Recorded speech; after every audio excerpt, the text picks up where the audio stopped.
আর একটা দোয়া শেখায় দেই ইনশাআল্লাহ। এই দোয়া করলে রিজিক তো বাড়বেই ইনশাআল্লাহ। আপনার যত ঋণ আছে ইনশাআল্লাহ আল্লাহ পাক শোধ করে দিবেন। বিশ্বাস করলেন না? এই দোয়া শিখাই দিচ্ছি, এই জন্য আমাকে হাদিয়া দেওয়া দরকার। স্পেশালি আমাকে এখন হাদিয়া দেওয়া দরকার।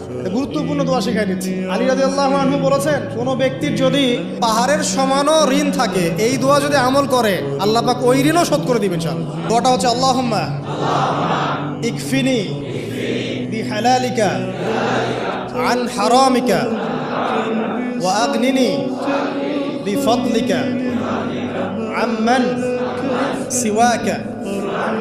এই দোয়াটা ছোট না, এটা মুখস্থ করবেন, সেজদায় পড়বেন, নামাজের সেজদায় পড়বেন, আত্তাহিয়াতু দরুদ শেষ তারপরে পড়বেন, নামাজ শেষে হাত তুলে করবেন, যখন তখন শেষ রাত্রে করবেন, ইনশাআল্লাহ দেখবেন আপনার ঋণ বলতে কিছু থাকবে না।